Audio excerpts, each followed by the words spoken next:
Selamat siang, selamat hari Minggu, apa kabar semuanya? Buat yang saya belum sempat ucapkan selamat tahun baru, selamat tahun baru.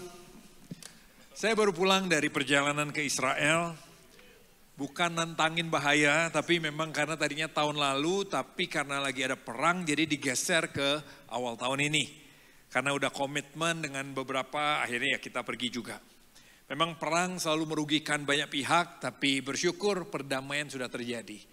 Tapi Alkitab bilang, mereka sendiri bilang bahwa Alkitab menyatakan buat daerah itu, pedang tidak akan pernah berhenti. Kita berdoa buat kedamaian mereka, tapi coba kita lihat saudara, apa sih rencana Tuhan sebetulnya dengan dunia ini. Ya. Tapi kali ini saya mau ajak kita belajar tentang kita adalah anak Allah. Kita dijadikan anak oleh kasih-Nya, dan dijadikan saksi oleh kuasanya. Nah, kali ini saya mau kasih judul anak Allah dipanggil untuk bersaksi. Kalau dari khotbah sebelumnya, maka saudara akan belajar bahwa setiap kita ditebus dari dosa kita. Dan kita bisa jadi anak Allah karena diadopsi. Katakan diadopsi. Lagi diadopsi. Diangkat jadi anak. Karena sebetulnya kita nggak mungkin bisa, kita nggak pantas, tapi kita diangkat jadi anak Allah. Siapa kita tadinya? Kita adalah seperti gambar ini, kita adalah orang-orang yang diperbudak oleh dosa. Kondisi kita menyedihkan, kondisi kita parah sekali, kita tidak punya harapan. Ini foto tentang penjualan budak-budak yang sampai hari ini masih terjadi. Dan kalau saya lihat foto-foto mereka, mata mereka kosong, putus asa, tidak tahu besok akan bagaimana, kondisi mereka menyedihkan. Bahkan kadang-kadang mereka nggak dikasih baju, kenapa? Karena waktu dijual orang perlu lihat seperti apa budak yang mau dibeli sama mereka. Giginya dipertontonkan semua, pengen lihat. Sebab ada orang nggak mau beli budak yang nantinya sakit-sakitan.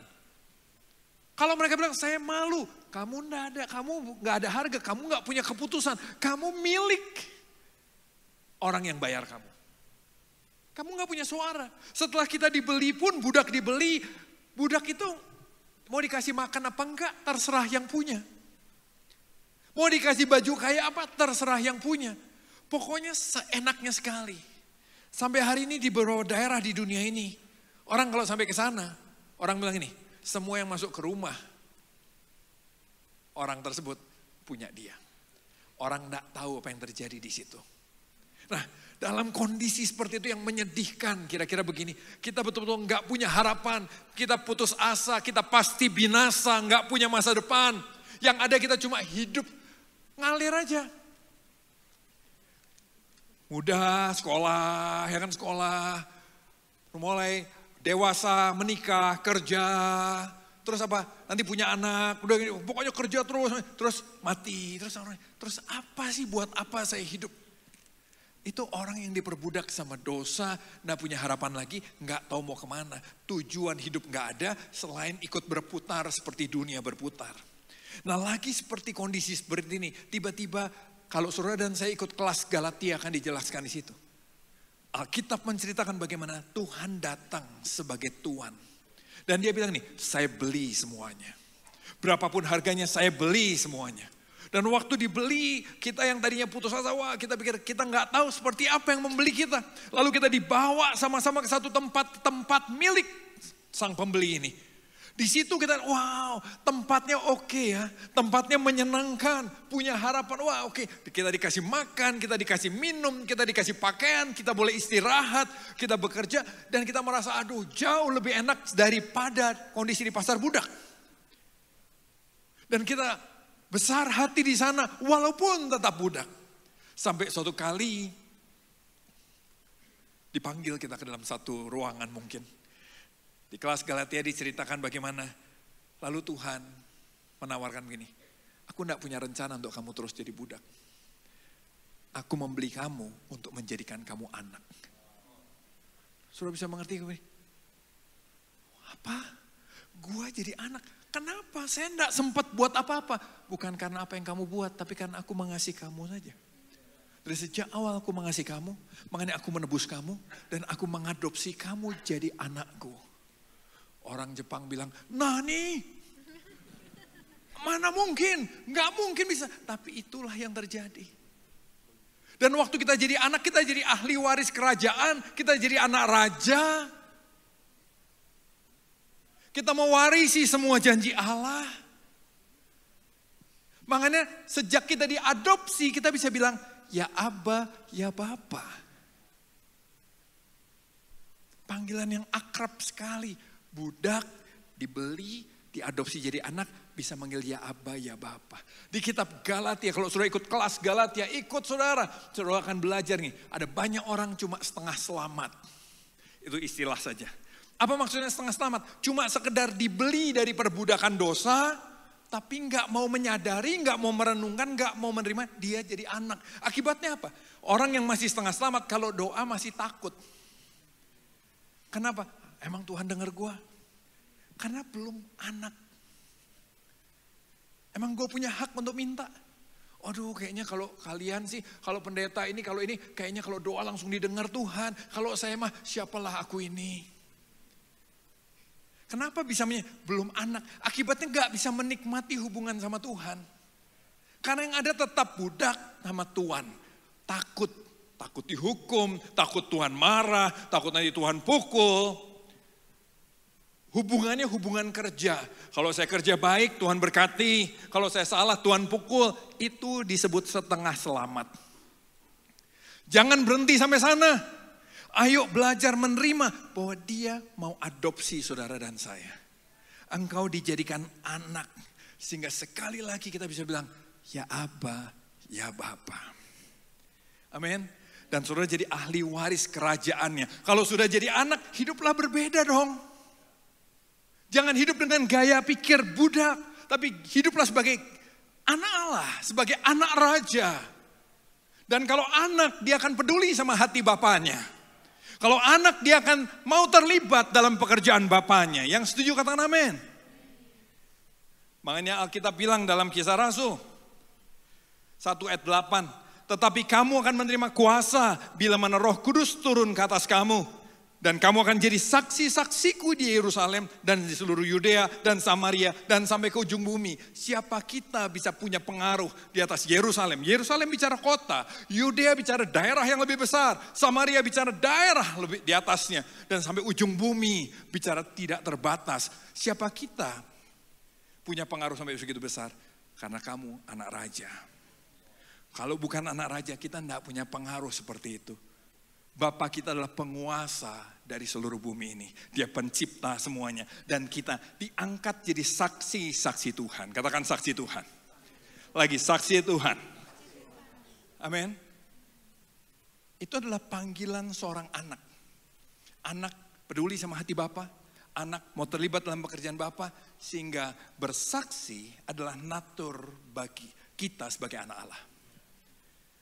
Natural. Sama seperti ikan bisa berenang, itu natural. Pernah lihat waktu ikan baru lahir tenggelam? Karena nggak bisa berenang? Enggak, ikan begitu lahir langsung berenang.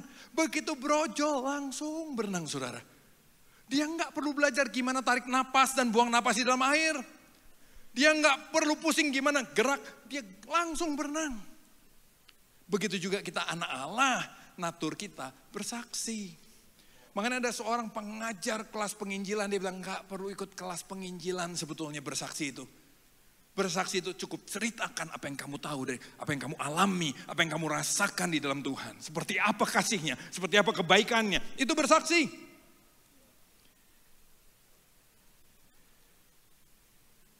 Burung, hampir semuanya bisa terbang. Amen. Kemarin saya lihat waktu di sana di laut, ada burung camar begitu ya saudara ya. Kalau terbang di atas laut tuh cuma segini jaraknya, bisa begini. Ternyata saya sampai ngeliatin, apa kehabisan tenaga nggak Toto tenggelam gitu kan, jatuh. Enggak, Toto cuma gerakin dikit, naik lagi, turun lagi. Hebat bener, saya kagum. Saya lupa bahwa itu memang naturalnya dia. Nggak perlu belajar buat dia. Set. Sampai teman-teman lempar kue, lempar roti-roti kecil. Dia lagi terbang nih, Toto set ambil. Rotinya bahkan nggak nyentuh air laut, nggak nyentuh danau. Tak diambil, diambil. Kita kagum sekali, kita lupa itu naturalnya burung. Sama seperti saudara, waktu saya lempar begini, saudara akan tangkap pakai mulut apa pakai tangan? Tangan, kenapa? Natural. Dan anjing saudara kan kagum sama saudara. Wah, Tuhan gue hebat. Gue gak bisa lo nangkap pakai tangan, gue nangkapnya pakai mulut. Loh, natural, natur kita. Anak Allah, naturnya bersaksi. Yang setuju katakan amin. Kemarin dalam perjalanan tur luar biasa. Beberapa anak Allah punya natur bersaksi. Waktu ketemu sama orang Yahudi, mereka cerita kenalan, bersaksi, cerita. Gak perlu maksa, gak perlu berdebat. Bersaksi itu bukan berdebat. Hei, kamu adalah pengacaraku. Kan enggak, saudara. Gak perlu berdebat. Ngobrol, ya kan. Saya tanya jawab. Terus orang Yahudi yang bilang ini, saya sebenarnya pengen kenal Yesus. Tapi saya gak bisa. Karena saya orang Yahudi. Pembicaraannya gak panjang, mungkin sekitar 15 menit. Teman saya, rekan kita ini Toto bilang gini, mungkin kamu Yahudi yang berbeda. Satu kalimat ini saja membuat orang Yahudi itu berpikir. Dan dia mau terima Yesus. Wow. Buat orang Yahudi itu hampir gak mungkin, saudara. Amin. Di pesawat ada yang lain lagi. Duduk 5 jam, 6 jam. Gak bisa tidur mungkin. Ngobrol-ngobrol sebelahnya orang Irak. Ngobrol. Terima Yesus, berdoa terima Yesus juga. Natural. Sama seperti saudara saya lempar tangkap pakai tangan. Bersaksi adalah natural bagi anak-anak Allah. Yang setuju katakan amin. Bersaksi adalah salah satu bentuk mengasihi Tuhan dan mengasihi sesama. Itu bersaksi. Mengasihi Tuhan dan mengasihi sesama. Apa hukum yang utama? Mengasihi Tuhan. Apa hukum yang kedua? Yang sama dengan mengasihi Tuhan adalah kasih sesamamu manusia. Kalau saudara mengasihi Tuhan, maka saudara akan peduli sama kemana dia mengasihi.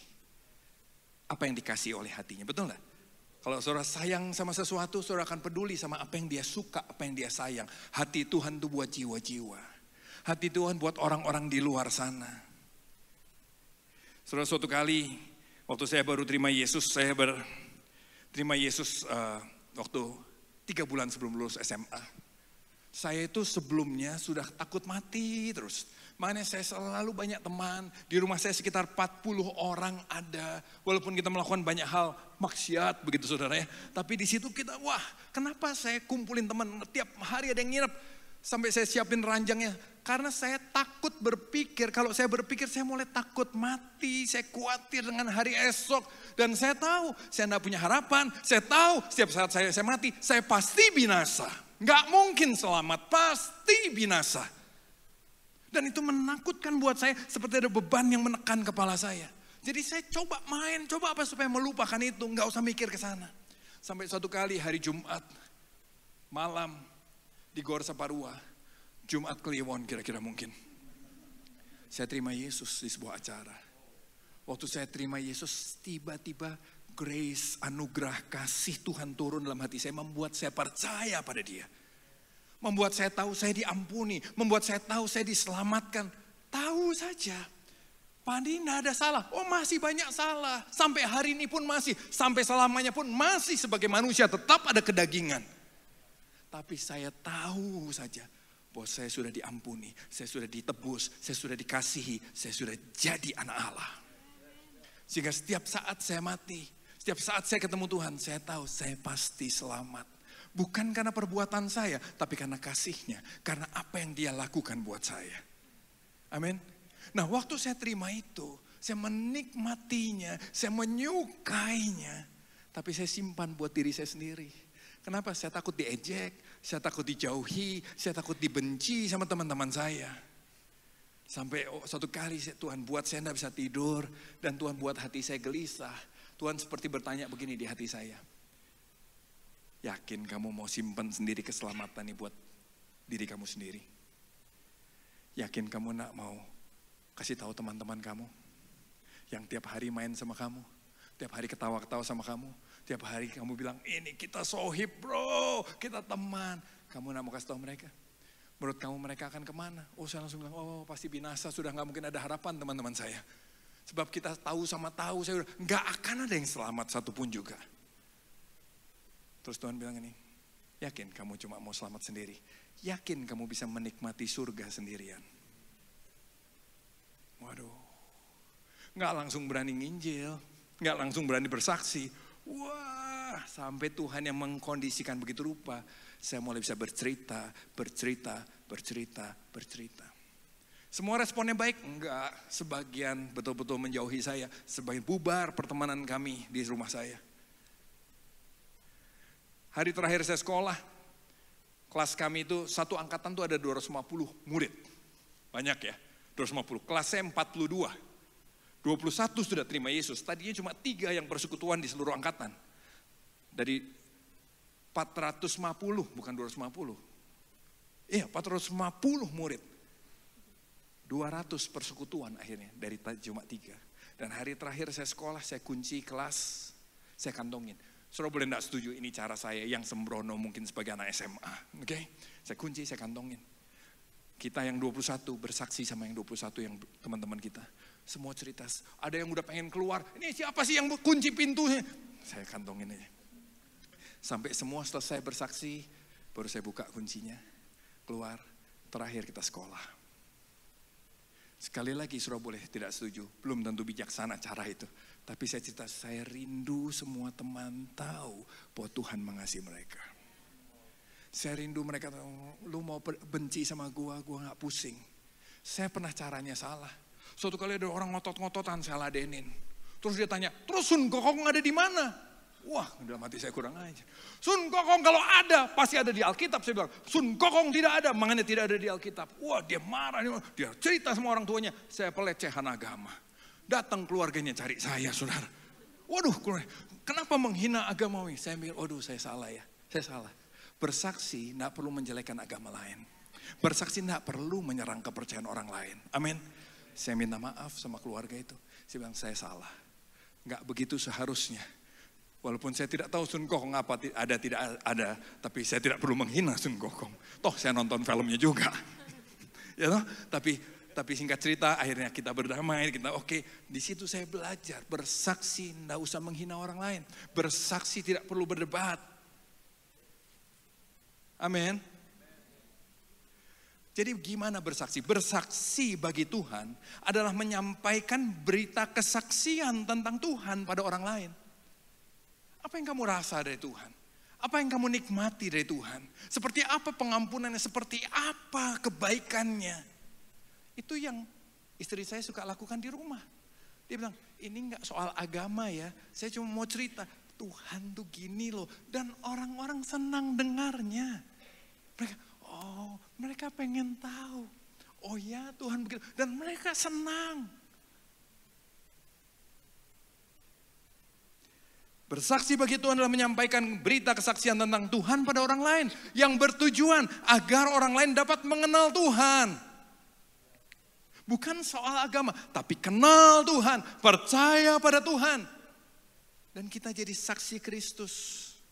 Bersaksi dapat dilakukan lewat perkataan. Tapi enggak cuma terbatas perkataan, perbuatan juga. Jangan ngomong doang perbuatan minus saudara.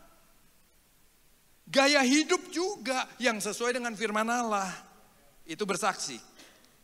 Amin. Waduh berat ya, gimana cara mulainya Pak? Nah ini dia. Di CLCC kita mau mulai dengan cara ini. Helpful, katakan sama-sama helpful. Lagi helpful. Semua orang tuh punya masalah, setuju? Semua orang punya masalah. Dan semua orang biasanya senang kalau ada orang yang peduli, ada orang yang care, ada orang yang mau menolong. Makanya di CLCC kita buat kelas contoh, parenting. Kenapa? Banyak orang susah ngurus anak. Bingung merawat anak. Apalagi anak zaman AI seperti sekarang, saudara. Ya kan? Ini anak apa AI? Kita juga bingung. Bingung. Di kelas ada. Nah kalau kelas ada, saudara pikir enggak ada temanmu yang punya kesulitan juga ngerawat anak? Maaf yang masih jomblo ya, saya ambil contoh ini dulu. Emang enggak ada temanmu yang kesulitan ngerawat anak? Ajak. Di kelas ini gue diberkati, gue terbantu, ayo ikut brother. Gue belum percaya. Gak apa-apa, ini gak untuk orang percaya saja. Terbuka untuk umum. Kalau nanti mereka selesai, mereka diberkati, tapi mereka tetap tidak mau percaya, gak apa-apa. Bagian kita bersaksi, bagian Tuhan menjamah hati mereka. Amin. Tapi lewat waktu saudara mulai helpful sama orang, hati orang biasanya mulai terbuka.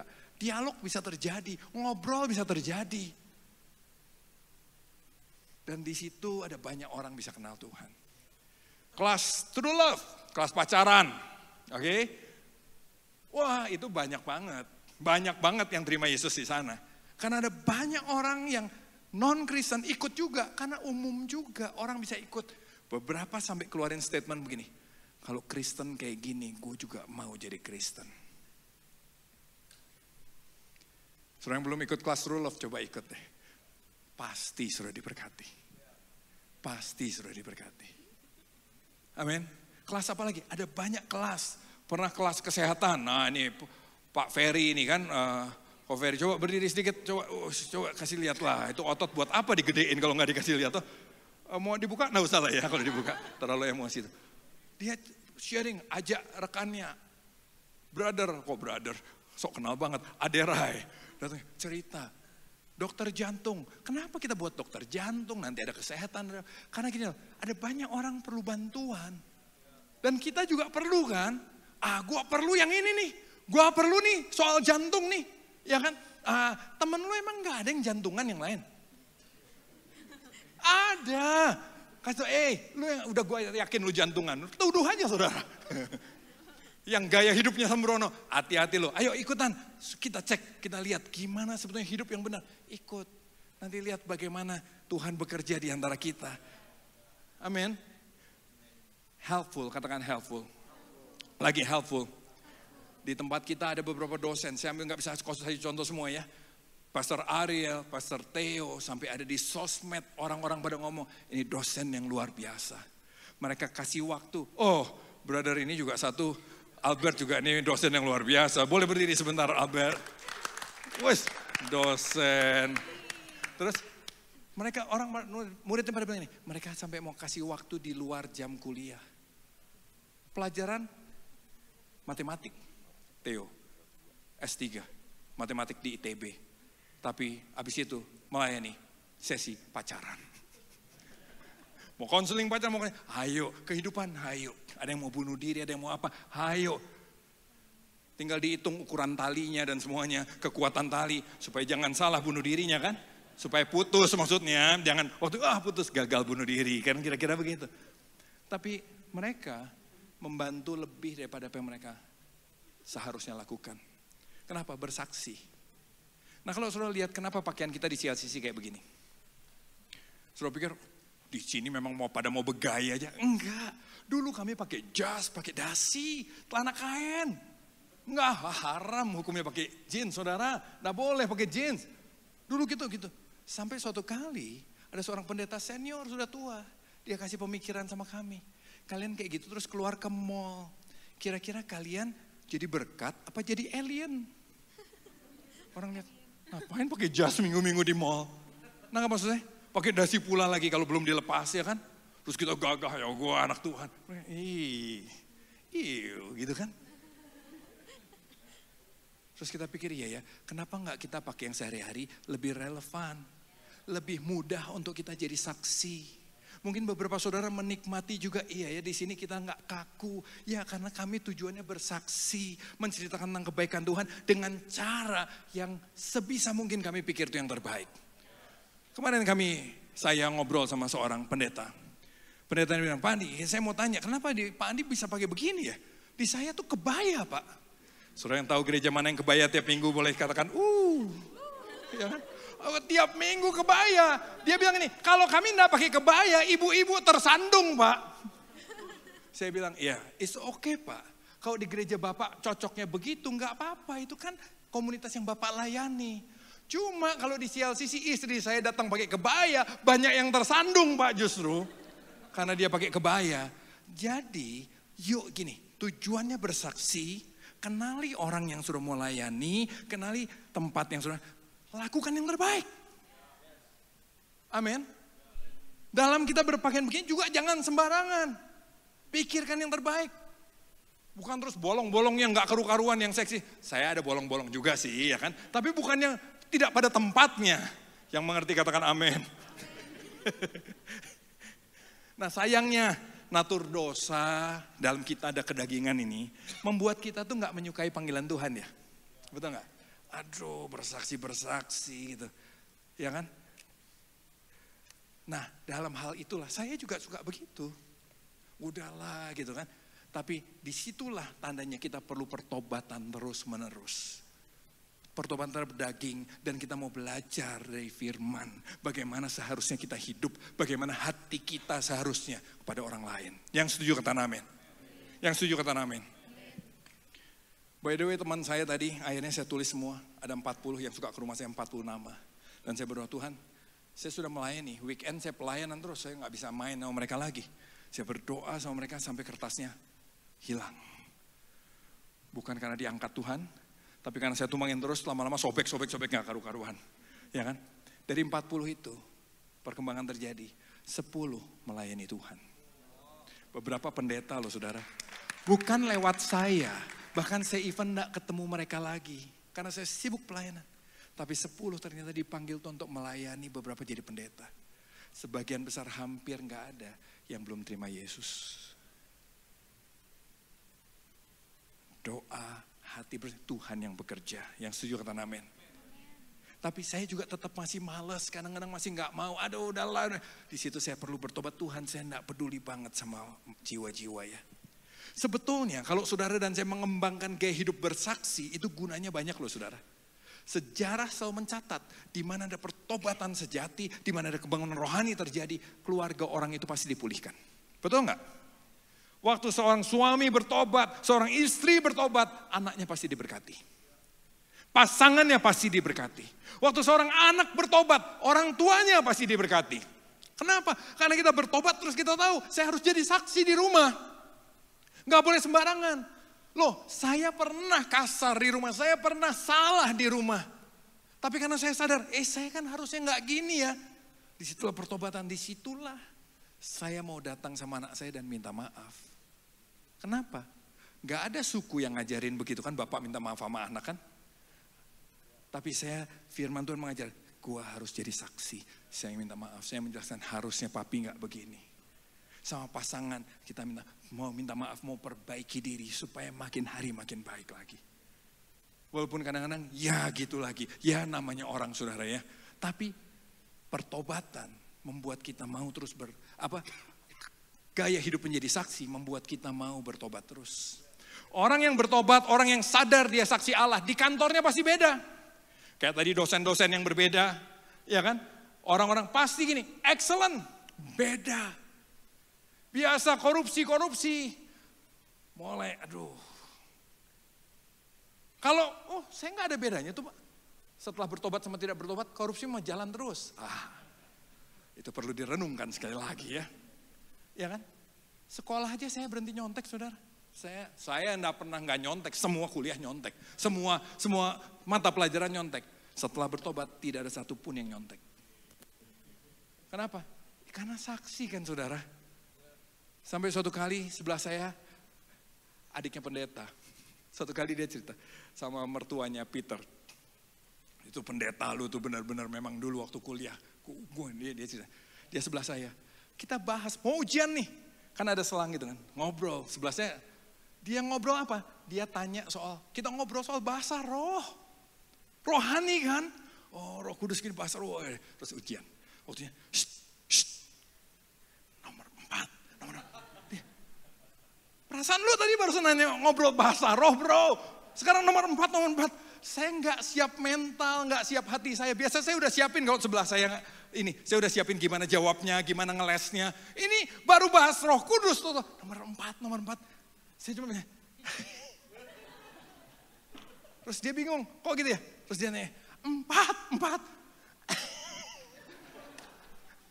Akhirnya dia sadar, dia kerjain sini, saya nggak tahu. Dia bilang sama Pak Hamid, mertuanya Peter yang WL tadi. Itu pendeta lu, dia bilang, itu gue nggak dikasih contekan sama dia. Enggak, dia puji saya terus. Maksud saya gini, bisa aja orang saat itu kecewa sama kita, saat itu marah. Tapi kalau Tuhan bekerja di hatinya, itu juga jadi berkat buat dia. Yang setuju kata amin. Kenapa berhenti nyontek, kenapa belajar, kenapa gini?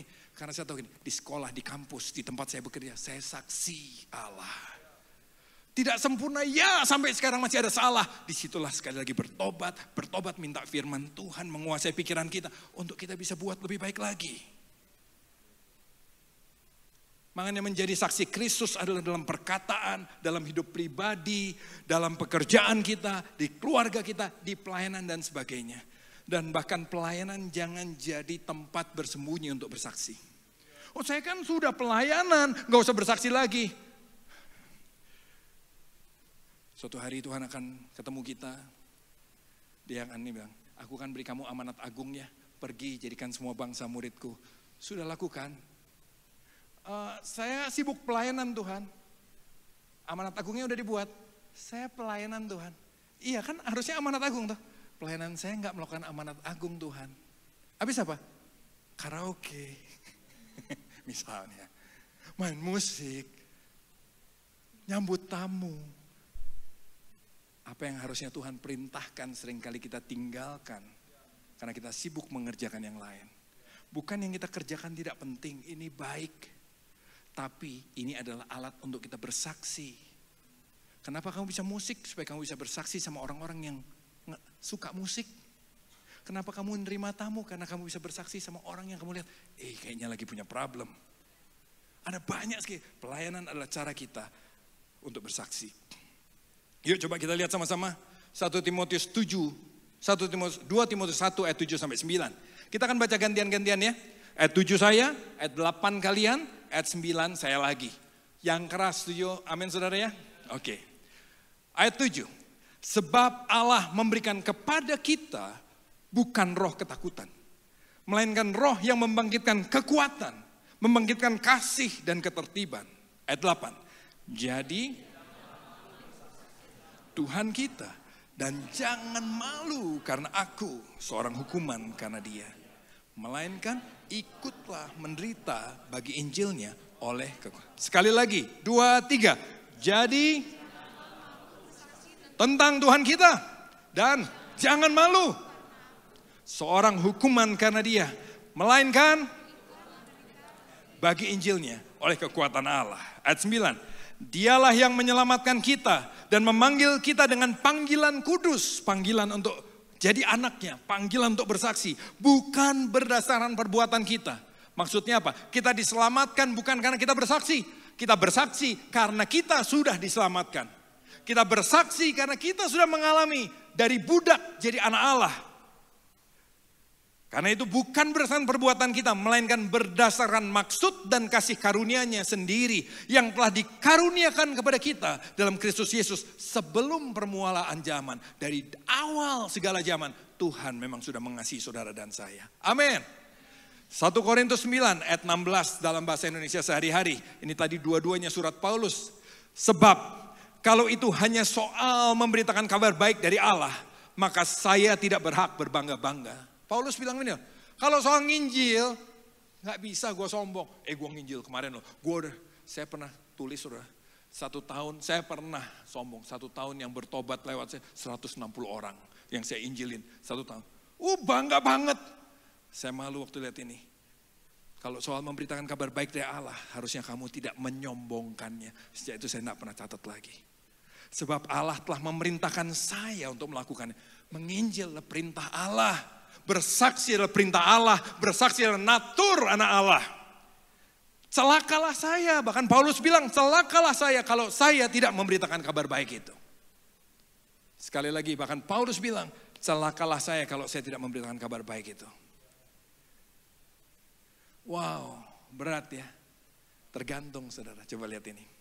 Sebuah tugas akan kita kerjakan dengan senang hati kalau kita punya hubungan yang baik dengan pemberi tugas. Setuju gak? Kalau saudara sayang sama orang tuamu, kau akan melakukan banyak hal buat dia tanpa merasa berat. Ada orang tua yang suruh berhenti ngerokok, gak mau. Teman-teman, berhenti ngerokok lu bro. Potong jeli aing. Wah, gitu. Ya kan? Gak mau berhenti ngerokok, tapi begitu punya anak, dia lihat dia sayang sama anaknya. Aduh, gue ngebul terus, kasihan anak gue, karena dia cinta. Sesuatu yang berat tadi, dia bisa lepasin tanpa merasa berat demi yang dia sayang.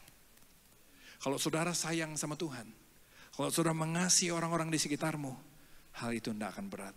Hal itu akan menjadi natural. Buat yang setuju katakan amin. Amin. Apalagi kalau lagi pacaran kan, laut aja kita mau seberangi. Bulan juga mau diambilin, halo. Siapa yang pernah janji, bulan pun akan kuambilkan bagimu sayang. Ambil dong, tepatin dong. Betul enggak? Atau juga begini loh, pengalaman pahit atau pengalaman yang menyenangkan itu akan mendorong kita memberitahu orang lain. Contoh, ada jembatan roboh. Macet tuh. Kita langsung broadcast kan. Guys, jangan lewat sini. Macet abis. Gitu kan. Karena kita nggak mau teman-teman kita ngalamin hal yang nggak enak juga seperti kita. Kalau hal enak, ada es krim enak, ada permen enak, ada restoran enak.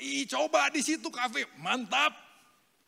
Ya kan? Ini permen, coba, nggak mau, coba, nggak mau. Coba enak. Lihat, karena sesuatu yang enak kita promo ke teman kita. Restoran aja suruh promo ke temanmu. Kok Tuhan gak pernah kamu promoin? Jangan-jangan Tuhan bukan pengalaman yang menyenangkan buat kita. Sampai gak ada cerita tentang Tuhan dalam hidup kita. Selain kewajiban. Tidak menyenangkan berarti. Jadi promonya apa? Jangan ke gereja, brother. Atau gimana? Lihat itu, kalau saudara merasa Tuhan bukan pengalaman yang menyenangkan. Ayo kita minta Tuhan pulihkan hati kita. Yuk kita bertobat sekali lagi dan minta Tuhan pulihkan kita. Amin. Karena itu saudara, jangan jadi Kristen yang mengejar berkat dan mujizat saja. Jangan jadi Kristen yang mengandalkan perbuatan saja, sombong dengan perbuatan baik kita, merasa lebih rohani dari yang lain. Jangan jadi Kristen yang mengejar pengetahuan teologi saja. Tapi ayo jadi anak Allah yang mengalami dikasihi Tuhan dan mengasihi Tuhan. Sehingga kita mau bertumbuh secara penuh dan menyenangkan Dia. Yang mau katakan amin. Saya akan tutup dengan sebuah cerita Kapernaum. Tapi sebelum saya cerita Kapernaum, musik boleh maju ke depan. Sebelum saya cerita ini, saya mau cerita tentang Pastor Jimmy. Kalau ngomong helpful, Pastor Jimmy itu helpful banget. Kalau sudah belum kenal, sudah perlu kenal. Tapi Kak Dwi Koferi ini juga sangat helpful ya. Buat saudara yang pengen kenal Yesus lebih jauh, Kak Dwi punya pengalamannya. Dia latar belakangnya berbeda, jadi dia punya pengalaman bagaimana seperti itu. Mungkin saudara mau tanya sama dia boleh. Mereka juga sangat helpful. Satu kali ada orang ke gereja, saya tanya, kok bisa ke gereja sini dari mana? Iya, Pastor, saya tuh punya anak, saya anterin sekolah. Tiap pagi saya anterin sekolah ada seorang bapak senyum terus sama saya. Senyum, dia sapa saya terus. Lama-lama kenal, ini orang baik banget ya. Sangat suka nolong dan semuanya. Terus saya baru tahu dia ternyata pendeta di sini. Jadi saya ke sini juga. Wow. Saya kemarin pulang dari Israel. Begitu sampai rumah, ada bubur ayam. Saya tanya, siapa yang kasih? Jimmy. Saya hampir terima Yesus lagi, saudara. Baik banget, helpful banget. Luar biasa. Buat yang terus serius itu bercanda ya. Cuma orang yang helpful menyenangkan hati banyak orang. Saya enggak bilang saudara perlu tiru Jimmy. Jadilah dirimu yang terbaik saja. Amin. Belajar mengasihi orang lain. Nah, Kapernaum. Apa sih Kapernaum nih? Kapernaum itu nama kota atau desa. Tempat inilah pusat pelayanan Yesus. Saya enggak akan bacain ayat-ayatnya. Saudara kalau mau foto, saudara baca sendiri. Oke? Pusat dari pelayanan Yesus. Di kota Kapernaum Yesus menyembuhkan orang yang kerasukan setan. Di kota Kapernaum Yesus menyembuhkan ibu mertua Petrus. Di kota Kapernaum Yesus menyembuhkan pelayan dari perwira Romawi. Di Kapernaum Yesus menyembuhkan orang lumpuh yang bahkan harus dimasukin oleh temannya lewat atap. 4 orang temannya masukin temannya supaya bisa ketemu Yesus. Tapi sayangnya Kapernaum pada akhirnya dikutuk Tuhan karena mereka tidak percaya sama Tuhan. Ini Kapernaum, ini petanya. Jadi ada Danau Galilea atau disebut Sea of Galilee, tapi ini Danau Galilea. Kapernaum di atasnya. Di danau ini kan Tuhan Yesus jalan di atas air. Tuhan Yesus meredakan badai. Di sini Tuhan bikin semuanya.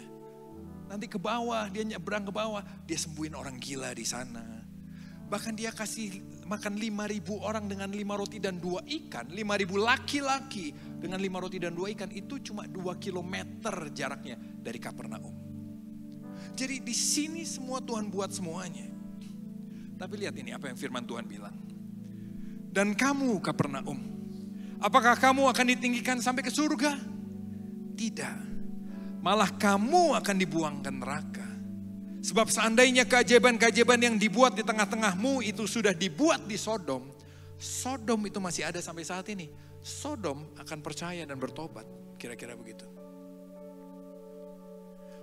Penduduk Kapernaum itu 1.500. Tempat ini 750 lah kira-kira.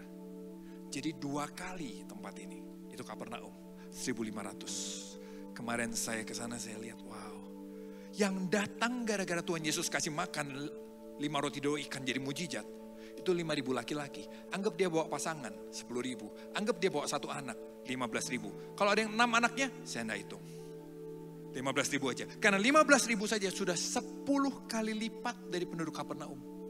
Makanya gak heran kotanya penuh. Kemarin saya wow segini ya, penuh. Makanya ada orang sampai harus ngerusak atap untuk turunin temannya karena penuh orang. Untuk supaya temannya bisa didoain sama Tuhan Yesus. Tapi kenapa Tuhan tegur keras sekali mereka? Kita belajar di Yohanes 6. Satu pasal kalau mau saudara baca di rumah, tapi saya akan kasih highlightnya saja buat saudara. Yohanes 6 ayat 1 dan 2 bilang begini. Sesudah itu Yesus berangkat ke seberang danau Galilea, yaitu danau Tiberias, itu danau yang sama. Orang banyak berbondong-bondong mengikuti dia.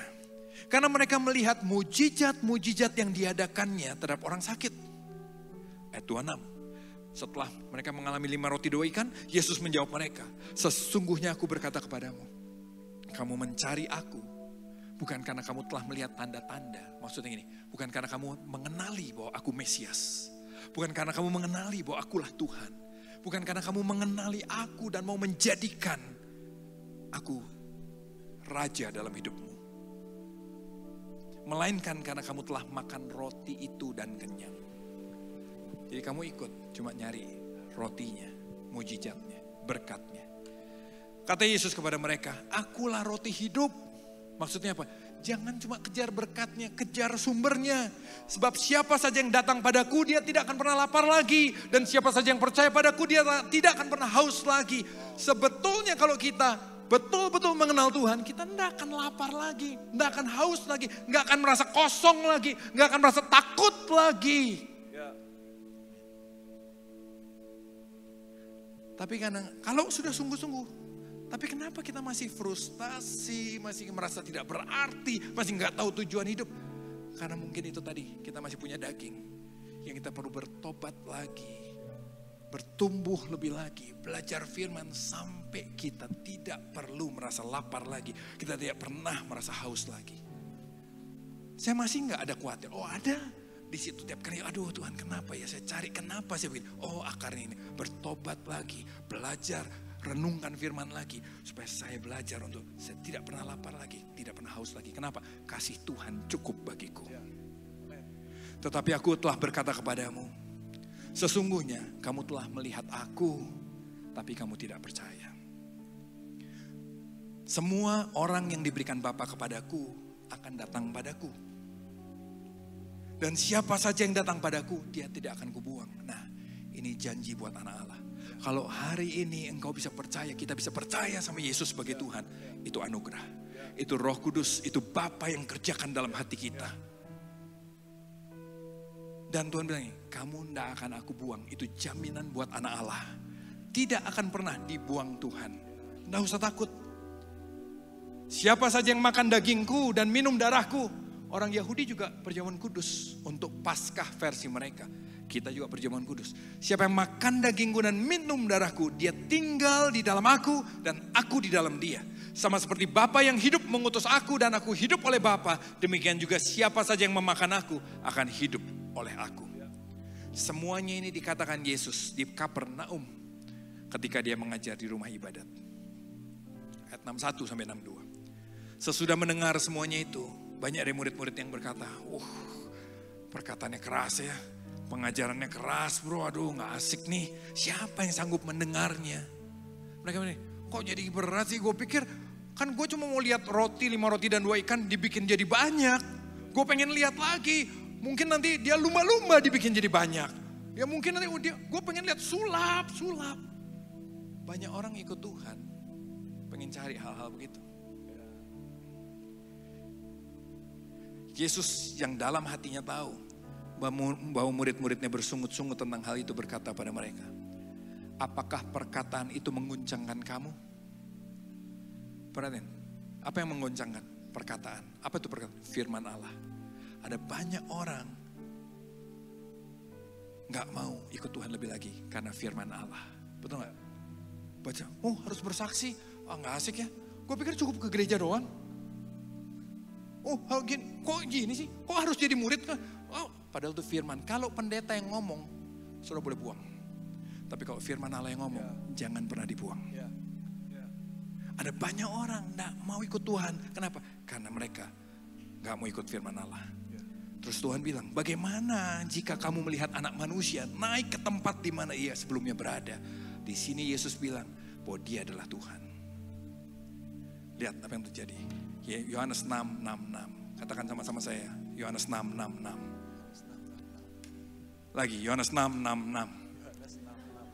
Lagi Yohanes 6:6. Sekali lagi Yohanes 6:6. Orang yang suka film horor biasanya tahu ini angka setan, begitu ya. Yohanes 6:6. Mulai saat itu banyak muridnya mengundurkan diri dan tidak lagi mengikut dia. Kenapa? Karena tidak mau ikut firman-Nya. Kalau sudah baca terus, kalau sudah baca sendiri terus, itu 15.000 minimal tuh kira-kira saya penuh tuh kota, desa itu penuh. Bubar, habis. Nggak seru kalau gitu mah. Nggak mau. Tinggal sisa Alkitabnya 12 murid. Tinggal 12 murid. Terus Tuhan Yesus gini, bro, jangan pergi ya bro, jangan pergi ya. Udah pergi semua, lu jangan pergi ya.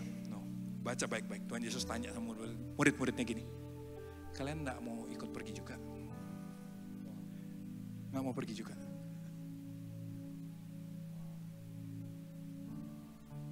Maksudnya gini, kalau lu cuma ikut-ikut gara-gara cari apa yang lu suka, Tuhan mau bilang nih, percuma bro, percuma. Apa lu gak mau ikut pergi juga aja? Kalau mau ikut Tuhan, ikut Tuhan. Kalau mau jadi anak Allah, jadi anak Allah. Terima anugerahnya. Yang setuju kata amin. Murid-muridnya bilang nih, di situ Petrus bilang, mereka gak mau ikut pergi. Dan di situ Petrus dapat pewahyuan tentang siapa Yesus. Sudah boleh baca Yohanes 6. Waktu kami ada di situ lagi bahas ini, Pastor Surya dari sebelah saya. Dia bilang begini sama saya. Dari dulu orang ikut Tuhan tuh motivasinya macam-macam ya sampai sekarang. Dan kebanyakan cari kepentingannya masing-masing. Dia bilang begini, kebanyakan orang hanya cari Tuhan untuk mendapat apa yang dia mau. Tapi waktu Tuhan mau menyatakan dirinya sebagai Tuhan dan Raja di dalam kehidupan kita, kita mundur. Gue cuma mau minta tolong sama Tuhan. Jangan terus jadi Raja dalam hidupku. Dan pada akhirnya, yang ikut Tuhan dengan motivasi hanya untuk kepentingannya sendiri, akan gugur di tengah jalan. Karena akan tiba waktunya, Tuhan akan jawab tidak buat doa kita. Betul nggak? Bukan Tuhan jahat, cuma kadang-kadang memang ada doa yang harus Tuhan jawab tidak, itu saja. Setuju nggak? Dan waktu ada orang bilang, wah kalau gini aja Tuhan nggak kasih, emang ngapain gue ikut dia? Kalau gini aja Tuhan nggak jawab, gue nggak mau ikut Tuhan lagi. Akan tiba waktunya, permintaanmu Tuhan akan jawab tidak. Apakah kamu mau mundur juga dan tidak lagi mengikuti dia? Tapi orang yang karena kasih karunia Tuhan, mau menerima Tuhan memerintah dalam hidupnya, akan terus bertumbuh dalam dia. Saya berdoa supaya ayat ini gak jadi dalam saudara dan saya. Yang setuju kata amin. Terakhir, grace, kasih karunia, kasih Allah. Itu ada yang umum. Umum itu apa? Ada yang Tuhan kasih buat semua orang. Matahari Tuhan kasih buat semua orang. Betul gak? Hujan Tuhan kasih buat semua orang. Mau baik, mau jahat Tuhan kasih. Tapi ada kasih karunia yang khusus. Itu untuk orang-orang pilihan Tuhan. Itu yang membuat kita bisa percaya pada Yesus. Itu yang membuat saudara dan saya jadi anaknya. Itu yang membuat kita punya kerinduan di hati ini untuk taat sama firman-Nya. Sehingga waktu kita ngelanggar firman, ada yang gelisah di sini. Kenapa? Gua harusnya nggak begini. Kenapa? Karena Roh Kudus sudah mengerjakannya di hati kamu. Karena itu pekerjaan Tuhan yang membuat kamu sadar, kamu sedang melukai bapamu. Dan kamu bertobat lagi dan mau bertumbuh lagi, berubah lagi. Dan kasih karunia yang khusus itu yang akan membuat saudara dan saya menjadi saksinya. Kita tidak bisa diam. Kita tidak bisa tidak peduli sama orang-orang di luar sana. Kita nggak bisa tidak peduli sama hati Bapa kita yang di surga. Yang setuju kata amin. Beri tepuk tangan buat Allah kita.